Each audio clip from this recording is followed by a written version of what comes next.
إن الله وملائكته يصلون على النبي يا أيها الذين آمنوا صلوا عليه وسلموا تسليما. اللهم صل على سيدنا ومولانا محمد وعلى آل سيدنا ومولانا محمد وعلى آله وأصحابه وبارك وسلم كثيرا كثيرا. أعوذ بالله من الشيطان الرجيم. بسم الله الرحمن الرحيم.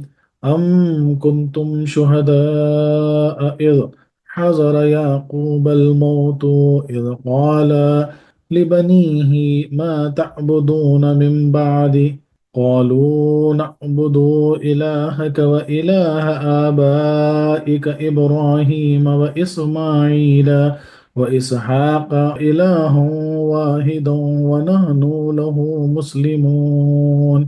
صدق اللہ العلی العظیم. کیا تھے تم موجود جب کہ حاضر ہوئی یعقوب کو موت، جب کہا انہوں نے واسطے بیٹوں اپنے کہ کیا پوجو گے تم پیچھے میرے؟ بولے وہ پوجیں گے ہم معبود تمہارا اور معبود باپ داداؤں تمہارے ابراہیم اور اسماعیل اور اسحاق کا معبود ایک، اور ہم اسی کے لیے اسلام لانے والے ہیں۔ اور تفسیراً جو اس کو لکھا جاتا ہے ویسے ہے کہ بلکہ تم میں کہ خود موجود تھے جب یعقوب کو موت آئی، جبکہ اس نے اپنے بیٹوں سے فرمایا میرے بعد کس کی پوجا کرو گے؟ بولے ہم پوجیں گے اسے جو خدا ہے آپ کا اور آپ کے آباؤ ابراہیم اور اسماعیل اور اسحاق کا، ایک خدا، اور ہم اس کے حضور گردن رکھیں گے۔ سبحان اللہ سبحان اللہ۔ اس آیت کا پچھلی آیتوں سے چند طرح تعلق ہے۔ اب تک ابراہیم و یعقوب علیہ السلام کی عظمت اور اطاعت الہی کا ذکر فرمایا۔ اب ان پر سے وہ تہمت دور کی جا رہی ہے جو بنی اسرائیل نے انہیں لگائی، یعنی پہلے ان کے فضائل کا اثبات تھا، اب ان کی تہمت کا دفیہ۔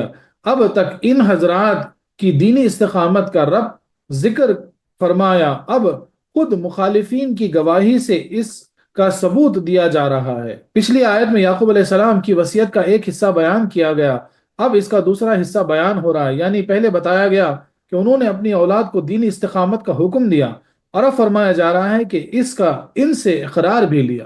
اب اس آیت کا جو شان نزول ہے وہ کب ہوا کہ یہود کہتے تھے کہ ہم کو وصیت ابراہیمی کی تو خبر نہیں، یہ ہم جانتے ہیں کہ یعقوب علیہ السلام نے اپنی وفات کے دن اپنی اولاد کو وصیت کی تھی کہ تم ہمیشہ دین یہودیت پر قائم رہنا۔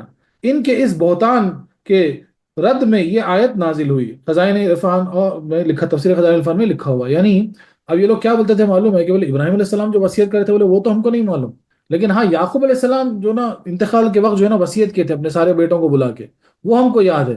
اور اس پہ ٹوسٹ کیا کر دیا، چینج کیا کر دیا کہ یعقوب علیہ السلام بولے کہ ہمیشہ یہودیت پہ قائم رہنا، حالانکہ قرآن نے اس کا رد کیا، بولے تہمت جو تم لگا رہے اس کا رد کیا قرآن، اور حقیقت میں وہ کیا تھی وہ اس آیت میں نازل ہوئی۔ خیال رہے کہ اہل کتاب نے جیسے توریت و انجیل میں مسخ و تبدیلی کر دی، یوں ہی رب کی ذات و صفات، انبیاء اکرام کی تعلیم اور ان کے حالات میں بہت کتر بنت، یعنی بولتے نا وہ کتر بنت، یعنی توڑ کے کاٹ کے پیس کے الٹا پلٹا سیدھے نہ ویسا کر دیتے تھے۔ چنانچہ تمام اہل کتاب نے حضرت سلیمان کو نبوت کی فہرست سے نکال کر جادوگروں کے زمرے میں داخل کر دیا تھا۔ عیسائیوں نے حضرت مسیح کو صف انبیاء سے نکال کر خدا مان لیا۔ یہود نے اس کنواری پاک کو بہتان لگائے، یعنی مریم علیہ السلام کو بہت بہتان لگائے، اور حضرت عزیر علیہ السلام کو خدا کا بیٹا کہہ دیا۔ حضرت ابراہیم علیہ السلام کو یہودی یا عیسائی بنایا۔ یعقوب علیہ السلام کے متعلق مشہور کیا کہ وہ ہمیں یہودی رہنے کی وصیت کر گئے ہیں وغیرہ وغیرہ۔ تو یہ سارے بےہودہ باتیں خود سے جوڑ لیے، جو ہے نا سلیمان علیہ السلام کو انبیاء کرام سے نکال کے جو ہے نا جادوگر بنا دیے، معاذ اللہ معاذ اللہ، اور جو ہے نا یعقوب علیہ السلام کی وصیت کو بدل کے جو ہے نا یہ بول دیے کہ ہمیشہ یہودیت پہ رہنے کا حکم دیے۔ عیسیٰ علیہ السلام کو جو ہے نا خدا مان لیے، خدا کا بیٹا مان لیے۔ عزیر علیہ السلام کو یہودیوں نے بیٹا مان لیے، اور مریم علیہ السلام پہ تہمت لگائے مثال کے طور پر۔ قرآن نے ان کی اس بکواس کی جگہ جگہ تردید کی، اور انبیاء کرام کی شان اور ان کی تعلیم صحیح طرح دنیا پر ظاہر کی۔ ان تمام نبیوں پر حضور علیہ السلام کا احسان ہے بے شک، کیونکہ آپ کے آنے سے اور قرآن نازل ہونے سے آپ پر جو ہے نا یہ سارے نبیوں کی جو ہے نا عظمت قائم ہوئی، پھر سے جو بھی تہمت لگائی گئی تھی وہ دفع ہوئی۔ یہ آیت کریمہ بھی اس سلسلے کی ایک کڑی ہے جس میں حضرت یعقوب علیہ السلام کی وصیت کو صحیح طور پر شائع کیا تاکہ مسلمان بھی ایسی وصیت پر عمل کریں۔ سبحان اللہ سبحان اللہ۔ ام کنتم شہداء، بعض نے ام متصلہ مانا ہے، بعض نے منقطع بمانی استفہام انکاری، یعنی آیا تم اس وصیت کے وقت موجود تھے، یعنی نہ تھے، اور تم بغیر دیکھے غلط گواہی دے رہے ہو، یعنی بولتے نا نیگیٹو ٹرم کی طرح استعمال کرنا، تو اس طرح سے یعنی استعمال ہوا۔ لہٰذا اس کا کوئی اعتبار نہیں، تفسیر روح البیان میں لکھا ہوا ہے، یا یہ مطلب ہے کہ بلکہ تم اس وصیت کے وقت موجود تھے، یعنی تمہارے بڑے، تمہارے خاندان کے بڑے باپ دادا موجود تھے، یعقوب علیہ السلام کی وفات کے وقت ان کے پاس تھے، ان کو علم ہے کہ انہوں نے وہی وصیت کی جو ہم نے بیان کی، پھر تم دیدہ و دانستہ ان پر کیوں اتہام باندھتے ہو، یعنی تہمت لگاتے ہو؟ تفسیر کبیر میں لکھا ہوا ہے۔ بہرحال اس میں یا تو ان کے موجود ہونے کا انکار ہے یا اثبات، بولتے ہیں نا کئی مرتبہ جو ہے ہم کوئی بات ثابت کرنے کے لیے کیا بولتے رہے، وہ تم وہاں تھے ہی نہیں، ایک طریقہ ہوتا۔ دوسرا، اگر سمجھو ان کے کوئی قریبی دوست یا رشتہ دار یا ان کے باپ دادا کوئی بڑے تھے تو بولے تم تو تھے نا، مطلب تمہارے لوگ تو تھے، ایسی بولنے کی مثال۔ دوسری تفسیر زیادہ قوی ہے کیونکہ اس میں الزام زیادہ سخت ہے، شہداء جمع شہید کی ہے، جیسے رحما جمع رحیم کی، جس کے معنی حاضر بھی ہیں اور گواہ بھی، بلکہ گواہ کو بھی اس لیے شہید کہتے ہیں کہ وہ موقع واردات پر حاضر ہوتا ہے۔ گواہ کو بھی شاہد یا شہید اس لیے کہتے ہیں، اکثر بولتے ہیں نا شاہد ہے کیا، شاہد بولتے ہیں مثال کے طور، تو ان کو بھی شہید، یعنی بہت سارے گواہوں کو شہید، یعنی اس وجہ سے کہتے ہیں کیونکہ وہ اس وقت حاضر ہوتے ہیں وہاں پر۔ اذ حضر یعقوب الموت، یعنی یہ از یا تو کنتم کا ظرف ہے یا شہداء کا، اور موت کے حاضر ہونے سے اسباب و علامات موت کا موجود ہونا مراد ہے، کیونکہ وصیت موت آنے پر نہیں کی جاتی بلکہ موت کے قریب، یعنی اے اسرائیلیوں تمہارے بڑے تو سب موجود تھے جب حضرت یعقوب علیہ السلام پر موت کے آثار نمودار ہوئے، موت جب قریب ہو تو جب آثار نمودار ہوئے تو اس وقت جو ہے نا سب کو بلا کے وصیت کیے وہ۔ اذ قال علی بنی، یہ پہلے از کا بدل ہے اور اسی کنتم یا شہداء کا طرف، یعنی جب کہ انہوں نے اپنے سارے بیٹوں کو جمع فرما کر ایک عجیب طریقے سے استقامت دین کی وصیت فرمائی کہ خود حکم نہ دیا بلکہ ان سے پوچھا کہ ما تعبدون من بعدی، اب تک تو تم رب کی عبادت کرتے رہے مگر یہ بتاؤ کہ میری وفات کے بعد کس کی عبادت کرو گے؟ یعنی ایک ہوتا وصیت کے دور میں بلا کے بولا کہ بھائی ہمیشہ تم دین پہ قائم رہو جیسا ابراہیم علیہ السلام کیا، لیکن یہاں پہ ان کا جو طریقہ تھا نا تھوڑا الگ تھا، وہ سب کو بلا کے بولے کہ بھائی اب تک تو تم میرے ساتھ جو ہے نا اللہ تعالیٰ کی عبادت میں مشغول، تو بولے کہیں میرے جانے کے بعد کس کی عبادت کرو گے؟ لفظ ماں اگرچہ بے عقل چیزوں کے لیے آتا ہے مگر اب ہم بولتے جب ایمبیگوٹی ہوتی ہے نا، مطلب جہاں پہ ڈاؤٹ ہوتا وہاں پر کہ موقع پر سب کو شامل ہوتا ہے، اور لعبدی سے مراد بعد ہوتی ہے، یعنی تم اس خدا ہی کی عبادت کرو گے جس کی اب تک کرتے رہے، یا ان بتوں کی وغیرہ کی جس کی مصر والے کرتے ہیں، کیونکہ مصر میں بت پرستی بہت زیادہ تھی، تو بولے کہ بھائی کیا تم اب تک جو میرے ساتھ جو ہے نا اللہ تبارک و تعالیٰ کی اس کی عبادت کرتے تھے وہ اس پہ قائم رہو گے کہ بولے نا، یا پھر مصریوں کی طرح جو ہے نا بت پرستی شروع کر دو گے؟ قالوا نعبد الہک و الہ آبائک ابراہیم و اسماعیل و اسحاق، وہ بولے کہ ہم اس رب کی اطاعت کریں گے جو آپ کا اور آپ کے باپ داداؤں کا رب ہے۔ اس کے دو معنی ہیں، ایک یہ کہ جس کی آپ نے اور آپ کے باپ داداؤں نے عبادت کی ہے، یا جیسے ہم نے آپ کے اور آپ کے باپ داداؤں کے ذریعے پہچانا ہے، یعنی ان بتوں کو تو کفار نے بتایا اور سچے رب کو آپ نے اور آپ کے باپ داداؤں نے ہم کو بتایا، ہم آپ کے بتائے ہوئے رب کی عابد ہوں گے نہ کہ ان کے بتائے ہوں گے، یعنی اب یہ بت پرستی وغیرہ تو یہ کفار بتا رہے ہیں یہاں کے، بولے ہم اس پہ نہیں ہوں گے، بولے آپ نے جو بتایا بولے اس کے ہم عابد ہوں گے، یعنی اس کی ہم عبادت کریں گے۔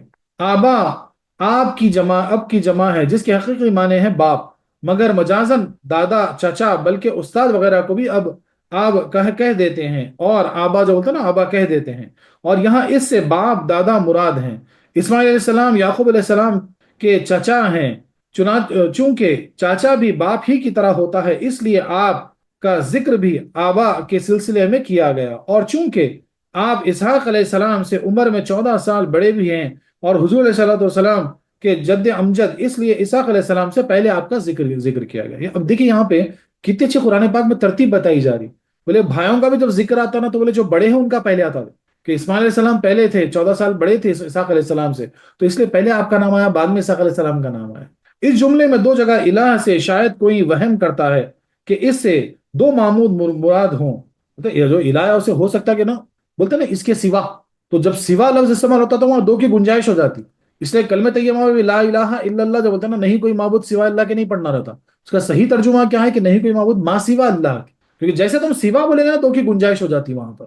آپ کا اور معبود اور باپ داداؤں کا دوسرا، اس وہم کو دور کرنے کے لیے عرض کیا الہن واحدہ، ایک ہی معبود جو کہ ذات و صفات میں اکیلا ہے، اور پھر یہ بھی نہیں کہ عبادت ایک ہی طریقے کی کریں اور اسی پر اڑے رہیں، بلکہ وَنَحْنُ لَهُ مُسْلِمُونَ، ہم تو اس کے حکم کے تابع ہیں، جس زمانے میں جس پیغمبر کے ذریعے جو بھی احکام آئیں گے اور ہمیں جو بھی طریقہ عبادت بتایا جائے گا اس پر پابند کاربند ہوں گے۔ تفسیر عزیزی میں لکھا ہوا ہے غرض کے گزشتہ جملوں میں توحید کا ذکر تھا اور اس میں نبوت کا تذکرہ، یعنی اب کیا بولا جا رہا ہے کہ ہم نہ کے بلکہ کھانے میں رہیں گے، بلکہ آپ کے طریقے پہ اڑ کے بھی نہیں رہیں گے۔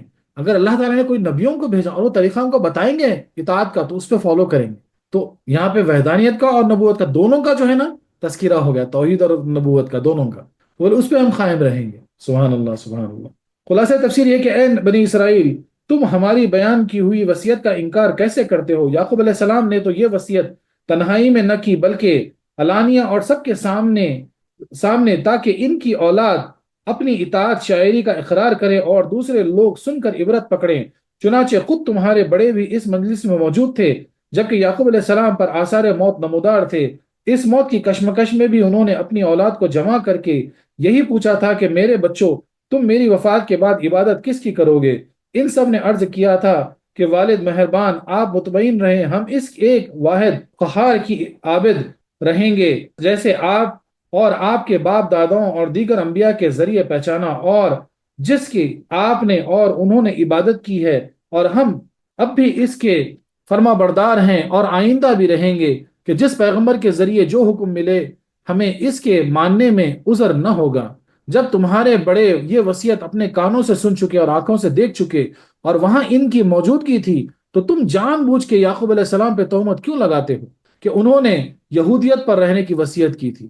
خیال رہے کہ یعقوب علیہ السلام کی وفات صحیح یہ ہے کہ مصر میں ہوئی اور وہاں ہی آپ کے تمام بیٹے اور بیٹیاں موجود تھے، کیونکہ یوسف علیہ السلام نے ان سب حضرات کو مصر بلا لیا تھا۔ بعد وفات حسب وصیت آپ کا تابوت شریف شام میں بھیجا گیا اور اسحاق علیہ السلام کے پہلو میں دفن کیا گیا۔ آپ کی وصیت تھی کہ اسحاق علیہ السلام کے پہلو میں دفن کرو، تو وہاں دفن کیا گیا۔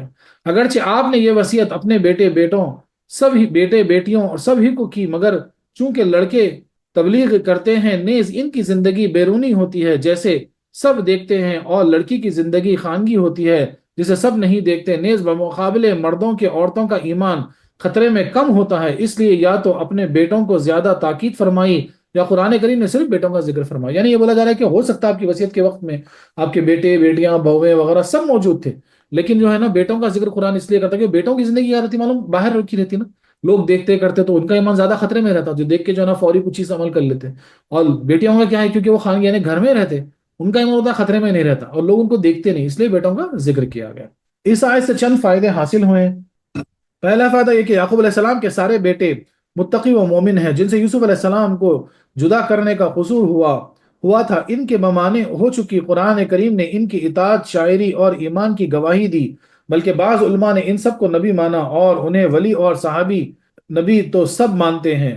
قرآن کریم چاچا کو باپ فرما دیتا ہے جیسے کہ یہاں ہوا، تو اس لیے بولتے ہیں نا چاچا باپ داخل ہوتے ہیں، مثال کے طور پر باپ کا درجہ ہوتا، تو قرآن کریم نے بھی جو ہے نا چاچا کو باپ کے زمرے میں داخل کیا۔ لہٰذا جن علماء نے آزر کو ابراہیم علیہ السلام کا چاچا مانا اور لابیہی آزرا میں اور حدیث ان ابی و آبا کا فی النار میں آبا کے معنی چاچا کیے، ان کی دلیل یہی آیت ہے کہ اسماعیل علیہ السلام کو جو کہ یعقوب علیہ السلام کے چاچا تھے آبا میں داخل کیا گیا، یعنی باپ داخل میں داخل کیا گیا۔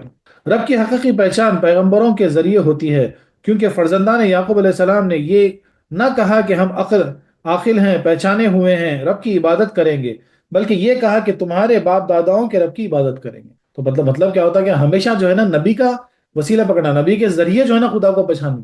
تو اس لیے یہ لوگوں نے کیا بولا کہ بھائی نہیں آپ تو ہم کو اچھا علم دیے، اچھی جو ہے نا اچھا سکھائے، بولے ہم تو جانتے کس کی عبادت کرنا، رب کی ہی کرنا، ایسا نہیں بولے۔ جواب کیا دیا کہ بالکل آپ جس کی عبادت کرتے تھے آپ کے باپ داداؤں نے، یعنی جو پیغمبر جو آکے گئے آپ کے خاندان میں، بولے جو وہ جن کی بات کرتے تھے ہم اسی کی عبادت کریں گے۔ سبحان اللہ سبحان اللہ۔ کچھ سوالات ہیں یہاں پر، یہ ہیں کہ ایک لفظ کے حقیقی اور مجازی معنی مراد لینا منع ہے، پھر یہاں لفظ آبا سے چاچا اور والد دونوں کیوں مراد ہو گئے؟ اس کا جواب، یا تو یہاں عموم مجاز کے طریقے پر آبا سے بزرگ مراد ہیں جن میں باپ اور چاچا دونوں داخل ہیں، اور یہاں تبلیغ ہے جیسے کہ تغلیہ ماں باپ کو اور ابوین اور چاند و سورج کو قمرین اور حضرت ابوبکر و عمر فاروق کو عمرین کہہ دیتے ہیں۔ بولے جیسا مثال کے طور پر پیش کیا گیا کہ بھئی کیسا عمرین کہہ دیتے، اسی طرح جو ہے نا چاند سورج کو ملا کے جو ہے نا قمرین کہہ دیتے۔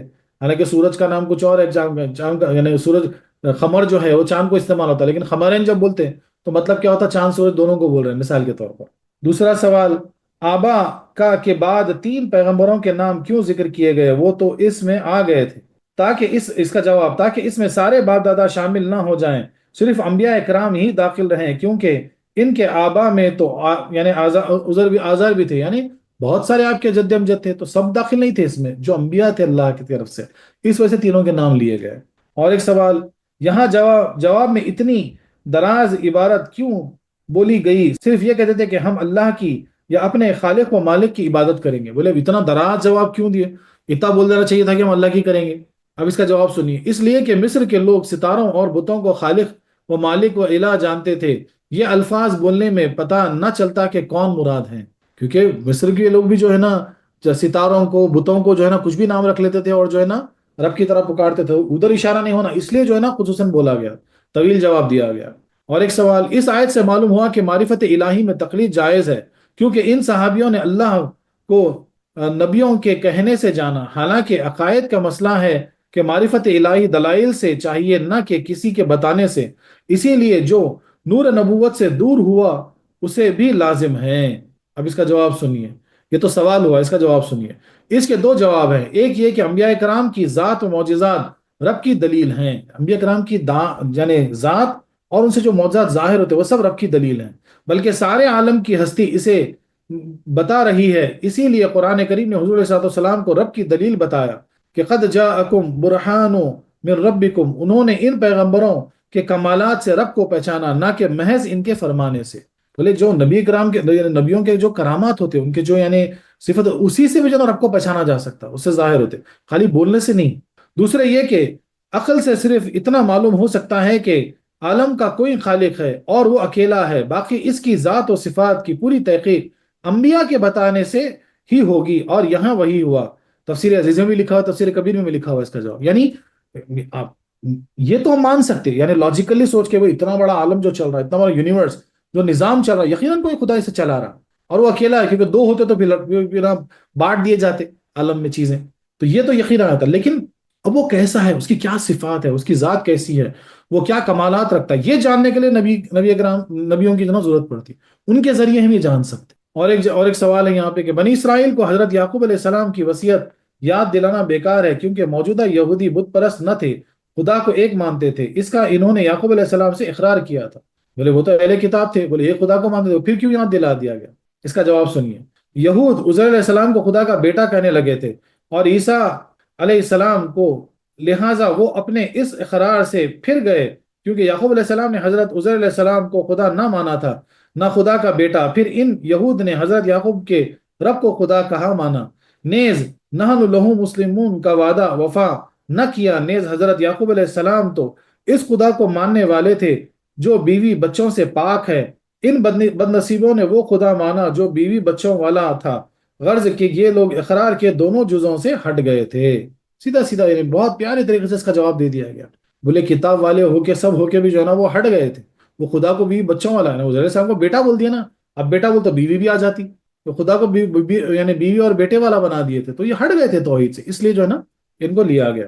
صوفیہ کرام فرماتے ہیں کہ ما تعبدون من بعدی میں فقط شرعی عبادت ہی مراد نہیں، بلکہ ہر قسم کی اطاعت مراد ہے، جو چھوٹے معبودوں کو پوجے وہ شرعاً مومن نہیں، یعنی وہ جو جھوٹے معبودوں کو جو نا پوجتے ہیں وہ شرعاً یعنی مومن نہیں، شریعت کے اعتبار سے وہ کافر ہو گئے، سیدھی سیدھی بات۔ اور جو نفسانی خواہشات میں پھنس کر رب کو بھولے وہ صوفیہ اکرام کے نزدیک مومن موقن نہیں۔ اللہ اکبر اللہ اکبر۔ تو ایک تو جو ہے نا شریعتاً جو ظاہر میں جو ہے نا جو بتوں کو پوج رہے ہیں مثال کے طور پر وہ تو کافر ہے، لیکن صوفیہ کرام کے بعد جو ہے نا جو اپنے قلبوں میں جو ہے نا نفسانی خواہشات کے بت جو بنا کے رکھے ہیں اور ہمیشہ اس کے خیال میں رہتے اور رب کو بھول جاتے، تو وہ بھی گویا بت پرستی ہے، اور ان کے نزدیک وہ بھی مومن موقن نہیں۔ نفس بھی ایک بت ہے جس کے اہل دنیا پجاری اور جس کا کام میں رب کی رضا ملحوظ نہ ہو وہ بت پرستی ہے۔ اللہ اکبر اللہ اکبر۔ جو اللہ سے دور کرے وہ طاغوت ہے، کوئی دھرم کا بندہ ہے، کوئی دنیا کا، کوئی درہم کا بندہ ہے، کوئی دنیا کا بندہ ہے، جیسا کہ حدیث میں ہے، یعنی حدیث شریف میں آیا کہ بولے جو ہے نا نفسانی خواہشات کے پیچھے بولے وہ اس کا بندہ ہے، کوئی روپے کے پیچھے ہے تو روپے کا بندہ ہے، کوئی جو ہے نا دنیا کے پیچھے تو دنیا کا بندہ ہے، جس کے پیچھے اس کا بندہ ہے۔ یعقوب علیہ السلام نے دنیا اور یہاں کی دل فریب چیزوں کو دیکھ کر اپنے بچوں پر غفلت کا اندیشہ کیا، تب ان سے اقرار کرا لیا کہ تم ہوا کی پرستش نہ کرو، اور ان پر بت پرستی کا اندیشہ تھا۔ تفسیر روح البیان میں بتایا گیا کہ بھئی ہوا مطلب وہی نفس، نفس کی آڑ میں آ کے جو ہے نا کہیں بت پرستی نہ کر بیٹھنا، یہ آپ کو اندیشہ تھا، اس لیے جو ہے نا آپ نے سب سے اقرار کروا۔ تو ظاہری میں تو بت پرستی ان کو آنکھ سے دکھ جاتی، وہ آسان ہے، لیکن باطنی میں جو ہے نا جو خواہشات کے بت ہم اپنے دلوں میں پال لیتے، وہ بڑا ڈینجرس معاملہ ہے، کیونکہ پھر جو وہ چیز جو ہم کو اللہ کے ذکر سے غافل کر دی، سمجھ جانا کہ تم اس کے بندے ہو گئے، اللہ اکبر اللہ اکبر، اور پھر وہ کفر ہے، صوفیہ کرام کے پاس وہ مومن ہی نہیں۔ اللہ اکبر اللہ اکبر۔ تو کوئی چیز مثال کے طور پر جو ہے نا کوئی چیز آپ کو اللہ کی عبادت سے روک رہی ہے، اب مثال کے طور پر ہم تفسیر کا سیشن کر رہے ہیں، اب دعوت تم کو اس سے روک رہی ہے، تو کس کو امپورٹنس دینا، دعوت کو کہ تفسیر کو؟ یہ ڈیسائیڈ آپ کرنا کہ وہ چیز کیا ڈیسائیڈ کرتی کہ آپ کس کے بندے ہو، آپ کے نفس میں کیا چل رہا ہے۔ اگر تمہارے اندر جو ہے نا پیسے کی اتنی محبت ہے کہ تم پیسے کا بت بنا کے رکھ لیے اپنے دل میں، اور خدا سے غافل ہو رہے اس کے لیے، تو پھر وہ جو ہے نا اس کے تم بندے ہو گئے، پیسے کے تم درہم کے تم بندے ہو گئے۔ اللہ اکبر اللہ اکبر۔ اللہ جو ہے نا ہمیں کامل ایمان نصیب کرے، مولا کامل ایمان نصیب فرمائے ہمارے قلبوں سے جو ہے نا۔ اسی لیے صوفیہ کرام کیا فرماتے ہیں، تصوف میں جب آتے ہیں، سفر جب آپ بیعت ہوتے ہیں، تصوف میں پیر طریقت کے پاس آتے ہیں، تو سب سے پہلا درس یہی دیا جاتا ہے، لا الہ، بولے لا کرو، نفی کرو، اپنے تکبر کو نکال کے پھینک دو، اور الہ سے جو ہے نا اپنے دل میں جتنے بت بنا کے رکھے تھے سارے بتوں کو توڑ دو، خواہش رہے تو صرف اللہ کی رہے، خواہش رہے تو صرف اللہ کے قرب کی رہے۔ سبحان اللہ سبحان اللہ۔ بسم اللہ الرحمن الرحیم۔ تلک امت قد خلت لها ما كسبت ولكم ما كسبتم ولا تسألون عما كانوا يعملون۔ صدق اللہ العلی العظیم۔ یہ گر وہ ہے کہ بے شک گزر گیا واسطے اس کے ہے جو وہ کمائے، اور واسطے تمہارے وہ جو کمائی تم، اور نہ سوال کیے جاؤ گے تم اس سے کہ تھے وہ کرتے۔ اور تفسیراً جو اس کے لکھا جاتا ہے وہ ایسے ہے کہ یہ ایک امت ہے کہ گزر چکی، ان کے لیے ہے جو انہوں نے کمایا، اور تمہارے لیے ہے جو تم کماؤ، اور ان کے کاموں کی تم سے پرسش نہ ہوگی۔ اللہ بولے کہ کیا اشارہ دیا جا رہا ہے کہ بھئی وہ جو کمائے وہ گزر گئے، بولے وہ جو کمائے جو وہ کیے ان کا سوال اس سے ہوگا، تم سے ان کا سوال نہیں ہوگا، تم جو کماؤ گے نا وہ تمہارے لیے۔ تو اس کا مطلب کیا ہے کہ جو آڑ لیتے تھے نا کہ بھئی ہم جو ہے نا بڑے خاندان کے، بولے ہم چنے ہوئی قوم ہے، بولے ہم برگزیدہ ہے، ہم فلانے فلانے انبیوں کی اولاد ہے، تو بولے اس کی وجہ سے جو ہے نا ان کا اعمال سے تم کو کوئی فائدہ پہنچنے والا نہیں ہے، تم جو کرو گے اس کا سوال تم سے ہوگا۔ اس آیت کا پچھلا چند طرح تعلق ہے۔ پچھلی آیت سے معلوم ہوا تھا کہ یعقوب علیہ السلام نے اپنی اولاد کو ایمان اور اعمال کی وصیت کی، جس سے سمجھایا گیا کہ کوئی اپنے باپ داداؤں کی بزرگی پر نہ پھولے بلکہ خود بھی پرہیزگار بنے۔ اب اس وصیت کو موجودہ بنی اسرائیل پر چسپاں کیا جا رہا ہے کہ جب ان کی خاص اولاد کو پرہیزگاری کی ضرورت تھی تو تم تو کہیں دور ہو، تم پہ یہ وصیت جاری کیوں نہ ہو؟ بولے ارے بھائی اپنے سکے بیٹوں کو یعقوب علیہ السلام بلا کے بولے کہ بھائی تم پرہیزگار رہنا، عبادت کرنا، تو بولے تم تو بولے کہاں کدھر ہے، تمہارا نسب کدھر گیا، تمہاری کڑی کہاں ہے، اور تم کیوں اڑ لے اس کے اوپر، کر لے اس کے اوپر۔ اللہ اکبر۔ پچھلی آیت سے معلوم ہوا تھا کہ فرزندان یعقوب علیہ السلام نے وعدہ کیا کہ ہم پیغمبر کی اطاعت کریں گے، شریعت یعقوبی پر رہنے کی ضد نہ کریں گے، جیسا کہ ہم مسلمون کی تفسیریں بتا چکے۔ یعنی آپ لوگ کیا وعدہ کیے کہ ہم خالی دین یعقوبی پر اڑ کے رہیں گے کر کے وعدہ نہیں کیے، کیا بولے کہ بھئی ہم تو اللہ کی اطاعت کریں گے، اگر کوئی اور نبی بھی آئیں گے، پیغام لائیں گے، اللہ کے احکام لائیں گے تو ہم اس پہ عمل کریں گے۔ اب فرمایا جا رہا ہے کہ جب انہوں نے ہی اقرار کر لیا تھا تو تم پر بھی لازم ہے کہ موجودہ پیغمبر کی اطاعت کرو، اسی شریعت کی غلط پابندی کی ضد نہ کرو، بولے اسی شریعت کی پابندی کی ضد مت کرو، جیسا وہ لوگ کرے تھے بولے ایکسپٹ کرو۔ بنی اسرائیل جب دلائل سے ہار جاتے تو آخر کار یہ کہہ دیتے کہ یعقوب علیہ السلام ہمارے دادا ہیں، اگر ہمارے یہ اعمال غلط بھی ہوئے تو ہم ان کے اعمال پیش کر کے آخرت میں نجات پا لیں گے۔ اس آیت میں ان کے اس وہم کی تردید کی جا رہی ہے، تفسیر البیان میں لکھا ہوا ہے۔ تلک امتن، تلکا سے ان انبیاء کرام اور ان کی اولاد کی طرف اشارہ ہے جن کا پچھلی آیت میں ذکر تھا۔ تلکا اشارہ بات فرما کر بتایا گیا کہ وہ بزرگوں کی جماعت تم سے بہت دور ہے، وہ عظمت کی بنا پر اعلیٰ علین میں ہیں، اور تم اپنی بد کرداریوں کی وجہ سے اسفل سافلین میں ہو، پھر تم کس منہ سے ان کی اولاد ہونے کا دعویٰ کرتے ہو؟ اگر ان کی بارگاہ تک پہنچنا چاہتے ہو تو ان کے سے کام کرو۔ امتن یا تو سے بنا ہے بمانے اصل، یا سے بمانے قصد، چونکہ جماعت بھی ایک اصل کی طرف رجوع کرتی ہے اور اس کا ایک مشترک مقصد ہوتا ہے، اس لیے اسے امت کہا جاتا ہے۔ تفسیر العنوان کا یعنی کوئی ایک جماعت کا جو ہے نا، جب ایک مقصد ہوتا ہے، وہ ایک مقصد کے لیے کام کرتے تو کہا جاتا ہے، امت کہا جاتا ہے مثال کے طور پر۔ خیال رہے کہ یہاں امتن سے صرف لغوی جماعت مراد ہے، نہ کہ کسی پیغمبر کی امت، کیونکہ ان مذکورہ حضرات میں ابراہیم علیہ السلام و یعقوب علیہ السلام امت والے نبی ہیں، کسی اور نبی کی امت نہیں، چونکہ سارے حضرات توحید و اطاعت الہی اور نسب میں شریک تھے، اس لیے ان سب کو ایک امت کہا گیا۔ یعنی اب جو امت کس کو بولتے ہیں معلوم ہے؟ کوئی بڑے نبی آئے، شریعت لے کر آئے اور سارے لوگ ان کی پابند ہے، تو وہاں پر ان سب کو کیا کہا جائے گا؟ اس نبی وہ نبی کی امت مثال کے طور پر۔ اور یہاں پر بہت سارے نبی بعد میں جو آئے ان کی امت نہیں کہا جائے گا، کیونکہ وہ یعقوب علیہ السلام کی جو ہے نا، یعنی جو دین تھا اسی پر جو ہے نا قائم تھے مثال کے طور پر، وہ کوئی نئی شریعت لے کر نہیں آئے، بس لوگوں کو سدھارنے کے لیے آئے، لوگوں کو جو ہے نا اللہ کا پیغام پہنچانے کے لیے، وہی پیغام، تو ان کی امت نہیں کہا جائے گا۔ قد خلط یہ خلو سے بنا ہے جس کے معنی ہے خالی یا اکیلا ہونا، اسی لیے تنہائی کو خلود اور تنہائی کی جگہ کو بیت الخلاء کہتے ہیں۔ یعنی اب جو لفظ بیت الخلاء کہاں سے آیا معلوم ہے؟ بولے ایسی جگہ جو خالی ہے، تو ٹوائلٹ ہمیشہ خالی ہوتا ہے، اس لیے وہاں جا کر جو ہے نا استعمال کر سکتے ہیں آپ، اس لیے اس کا نام بیت الخلاء پڑا۔ تو خلا کا مطلب کیا ہوتا ہے معلوم ہے؟ خالی، کوئی چیز جہاں کچھ نہ ہو اس کو خلا کہتے ہیں۔ فضائے آسمانی کو خلا کہا جاتا ہے، اور جب یہ زمانے کے لحاظ سے بولا جائے گا تو اس کے معنی ہوتے ہیں گزر جانا، یہاں یہی مراد ہے۔ گویا دنیا سے ان کا تعلق جاتا رہا اور خدا سے جا ملے، یعنی تمہارے بزرگوں کی یہ جماعت تو گزر چکی، گزشتہ انبیاء کرام میں بعض وہ حضرات بھی ہیں جن کی وفات ابھی تک نہیں ہوئی، وہ زندہ ہے، جیسے زمین پر الیاس علیہ السلام اور خضر علیہ السلام زندہ ہیں، اور آسمان پر حضرت عیسیٰ علیہ السلام اور ادریس علیہ السلام زندہ ہیں۔ اس لیے رب نے خلط فرمایا یعنی ان کا زمانہ گزر گیا، ما تت نہ فرمایا یعنی وہ فوت ہو چکے، لہٰذا اس آیت پر مرزائی دلیل نہیں پکڑ سکتے۔ یعنی اب دیکھیے جو لفظ بھی جو استعمال ہوتا ہے نا، بڑے پیارے استعمال ہوتے ہیں۔ جو لفظ غلط استعمال ہوا، مامت استعمال نہیں ہوا، غلط استعمال اس لیے ہوا کہ بولے اب وہ ان کا زمانہ گزر چکا، وہ مر گئے کر کے نہیں بولے، گزر گئے کر کے نہیں بولے، ان کا زمانہ گزر چکا، یعنی اب وہ جو کر کے گئے تھے وہ گزر گئے۔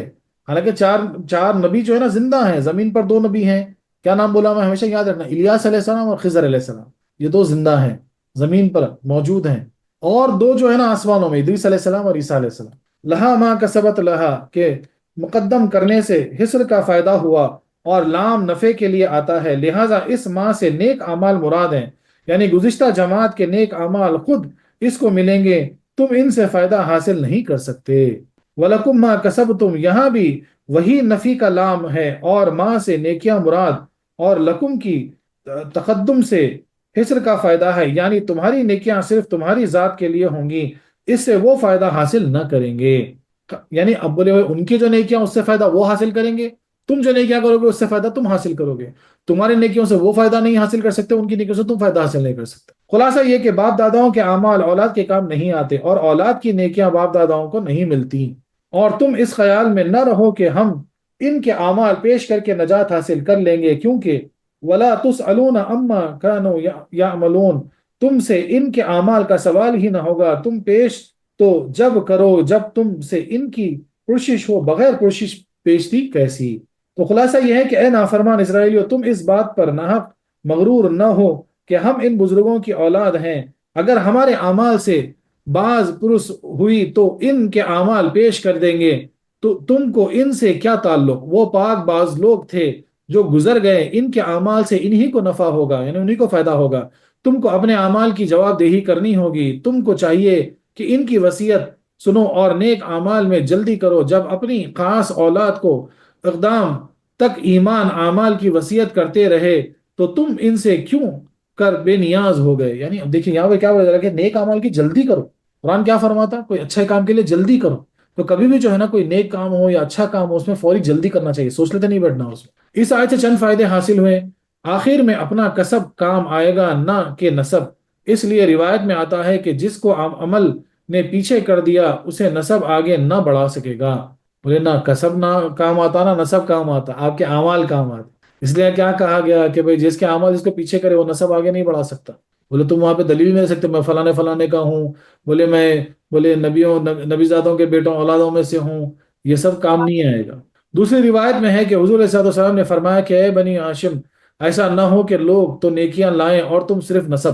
تفسیر البانی نے لکھا ہوا ہے، سرکار ایسا سوال پوچھتے ہیں، بولے بنو ہاشم ہے کر کے جو ہے نا خالی وہاں دعویٰ مت کرنا، بولے لوگ عمل لے کے آگے بڑھ گئے تم پیچھے رہ جاؤ گے۔ دوسرا فائدہ، باپ داداؤں کے اعمال اولاد کے کام نہیں آتے، ایسا ہی اولاد کے اعمال باپ داداؤں کے کام نہیں آتے۔ باپ داداؤں کے کفر سے اولاد کو عذاب نہ ہوگا جب تک کہ وہ اس سے راضی نہ ہو۔ بولے باپ دادا اگر کفر تھے، اولاد اگر با ایمان ہو گئے تو ان کے کفر سے ان کو نقصان نہیں ہوگا، ہاں اگر یہ راضی نہ ہو تو، اگر راضی ہوگا تو پھر یہ بھی کافر ہو جائیں گے۔ یہ یہود کا عقیدہ تھا کہ ہمیں اتنے روز جہنم میں رہنا ہوگا۔ اور ایک فائدہ، بندہ اعمال کا خالق نہیں، کسب ضرور ہے، اسی پر اس کو ثواب و عذاب ہے۔ کسب کے معنی ہیں وجود کے اسباب کو ارادتاً جمع کر دینا، اور خالق کے معنی ہیں غیر موجود کو وجود بخش دینا۔ مثلا چھری کا کسی کے گلے پر چلا دینا کسب ہے، اور جان نکالنا خالق موت، یعنی خالق موت پہلا کام بندے کا تھا اور یہ رب کا۔ بندے کے غیر اختیاری کام کسب نہیں کہلاتے، اور نہ ان پر ثواب و عذاب ہوگا۔ تفسیر کبیر میں لکھا ہوا ہے۔ اسی لیے اس آیت میں کسب تو فرمایا گیا، نہ کہ صدرت کام کرنا اور ہے، اور صادر ہونا کچھ اور۔ یعنی بھائی اب چھری چلانا بندے کے ہاتھ میں، لیکن اس کی جان نکالنا یہ اللہ کے ہاتھ میں۔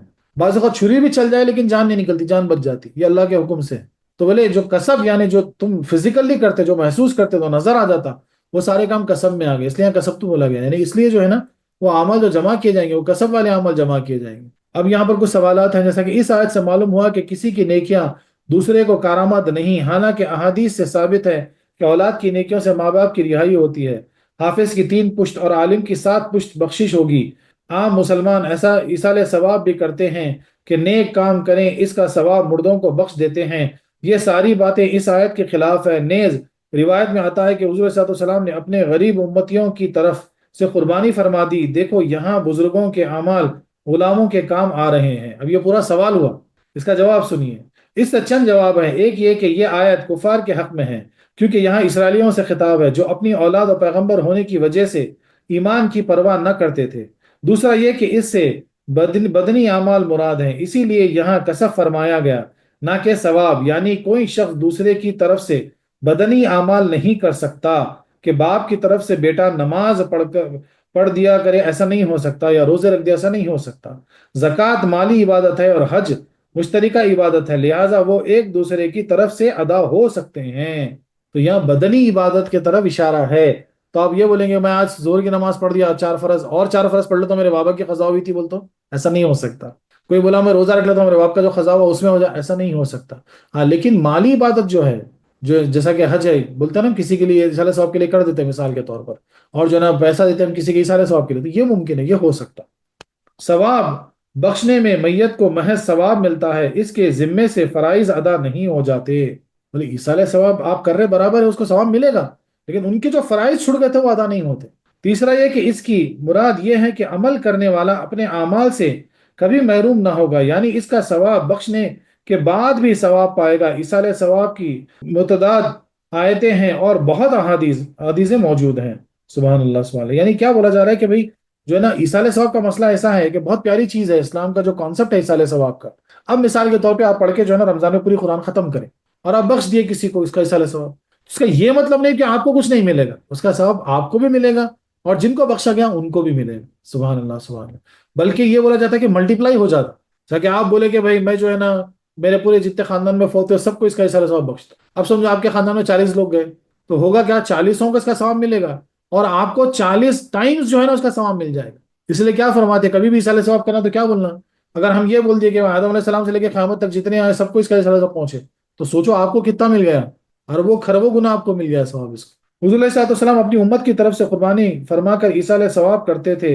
حضرت سعد نے اپنی ماں کی طرف سے کنواں کھدایا، فرمایا ہاذا لام سعدہ۔ حضرت ابو ہریرہ نے فرمایا کہ کوئی شخص عشاء میں 2 رکعت پڑھ کر کہہ دے ہاذا لا ابی حریرہ، یعنی لہٰذا یہ آیت ان آیتوں کا حدیث کے خلاف ہے۔ یعنی اب نبی کریم صلی اللہ علیہ وسلم جو ہے نا سب غریب امتیوں کے لیے آلریڈی قربانی کر دی۔ بولے آج کوئی غریب اگر قربانی نہیں کرتا تو بولے دیکھو نبی کریم صلی اللہ علیہ وسلم پہلے ہی کر دی ہے۔ دوسری چیز بولے حضرت سعد نے جو ہے نا اپنی ماں کے لیے ایصال ثواب کے لیے کنواں کھدا دیے، تو آج بھی اگر کہیں بورنگ کرواتے اپنے والدین وغیرہ کے لیے نسبت سے تو ایصال ثواب برابر ان کو پہنچتا۔ پھر جو ہے نا حضرت ابو ہریرہ فرمائے کہ عشاء کی نماز میں آخر میں 2 رکعت پڑھ لو اور ایسا دعا کر دو کہ سب کو کئی سارے ثواب مل جائیں مثال کے طور پر۔ اور ایک سوال، اس آیت سے معلوم ہوا کہ کوئی دوسرے کی بد عملی سے نہ پکڑا جائے گا، حالانکہ روایت میں آتا ہے کہ ہر شخص سے سوال اپنے متعلق بھی ہوگا اور اپنی بیوی اور اولاد کے متعلق بھی، کہ وہ گمراہ یا بے دین کیوں ہوئے، تو اس آیت و حدیث سے مطابقت کیوں کروں؟ اب یہ سوال ہوا، دیکھیں اس کا جواب سنیے۔ بے شک اولاد کی بدعملی کا حساب ماں باپ سے ہوگا، مگر کب؟ جب انہوں نے اس کی تعلیم میں کوتاہی کی ہو۔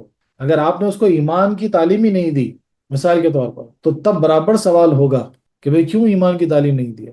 اب دیکھو یہ حدیث شریف سے ظاہر ہوتا، تو اس لیے جو ہے نا جو والدین آج اپنے بچوں کو جو ہے نا دینی تعلیم کی طرف جو ہے نا فورس نہیں کرتے، ان کو بار بار لگاتے نہیں مثال کے طور پر، برابر اس کے جو ہے نا وہ ذمہ دار ہوں گے، اس کا سوال ہوگا ان سے۔ اور یہ حقیقت میں اس کو کوتاہی کی پکڑ ہے جو کہ خود اس کا فعل ہے۔ اور ایک سوال، قد خلت سے معلوم ہوتا ہے کہ وفات یافتہ حضرات کو دنیا سے تعلق نہیں رہتا، پھر تم ان سے استماد اور وغیرہ کیوں کرتے ہو؟ اس کا جواب سنیے۔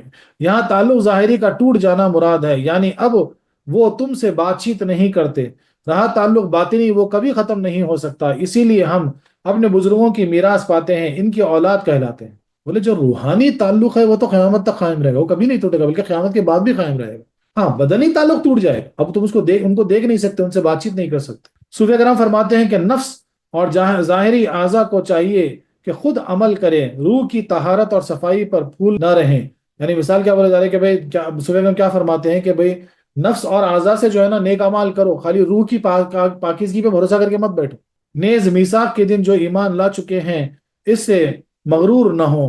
بولے میثاق میں تو روح نے ایمان لا لیے، بولے وہ غرور پکڑ کے مت بیٹھو کہ ہم تو میثاق سے جو ہے نا ایمان والے ہیں۔ بولے جسم سے اور اعضاء سے جو ہے نا لانا پڑے گا ایمان، نیک اعمال کرنا پڑے گا۔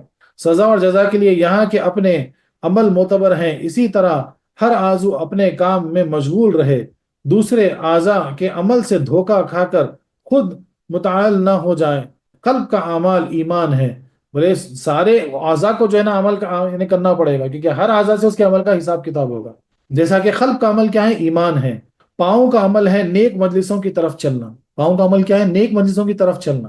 آنکھ کا عمل آیت الہی کو دیکھنا اور خوف و شوق میں رہنا، اللہ اکبر، میں رونا۔ یعنی آنکھ کا عمل کیا ہے؟ بولے آیت الہی کو دیکھنا اور خوف و شوق میں جو ہے نا رو لینا، یہ آنکھ کا عمل ہے۔ زبان کا عمل حق بولنا ہے، سچ بولنا ہے، نیک بولنا ہے۔ ہاتھ کا عمل قرآن کریم چھونا اور نماز میں رب کے سامنے باندھا رہنا وغیرہ وغیرہ۔ چاہیے کہ ہر اعضاء سے اس کا عمل کرائے جاؤ، فقط ایمان لا کر نماز سے غافل نہ ہو اور فقط نماز پڑھ کر ایمان سے بے پرواہ مت ہو جاؤ، اور یہ نہ سمجھو کہ اچھی اصل کی شاخیں بھی اچھی ہوتی ہیں، بسا اوقات اچھے سے برے اور بروں سے اچھے ظاہر ہو جاتے ہیں۔ یہ حقیقت ہے۔ بولے اچھے سے ہمارے باپ دادا نیک تھے، بھائی فلاں بزرگ تھے، بولے فلاں درگاہ کے سجادے تھے، بولے ہاں، مگر ضروری نہیں ہے کہ جو ہے نا اس وجہ سے جو ہے نا اچھے سے اچھے پیدا ہو، بعض اوقات اچھے سے برے بھی پیدا ہو جاتے ہیں۔ انگور سے شراب اور گنے سے شکر، شہد کی مکھی کی خے سے شہد قطنی، ہرن کے خون سے مشک بنتا ہے، اسی طرح آدم علیہ السلام کی پشت سے قابیل اور ابو جہل کی پشت سے اکرما پیدا ہوئے۔ سبحان اللہ، کیا پیاری مثال دی گئی، اللہ اکبر۔ آدم علیہ السلام کی پشت سے جو ہے نا قابیل پیدا ہوا، جو یعنی قتل کیا، اور جو ہے نا ابو جہل کی پشت سے جو ہے اکرما جیسے بڑے صحابی پیدا ہوئے، اللہ اکبر، سبحان اللہ۔ رب کی بے نیازی سے ڈرتے رہو، رب کی بے نیازی سے ڈرتے رہو، سبحان اللہ سبحان اللہ۔ یعنی اس آیت کا جو باطنی نقطہ صوفیہ کرام جو بتائے ہیں نا، وہ بہت پیارا نقطہ بتائے ہیں۔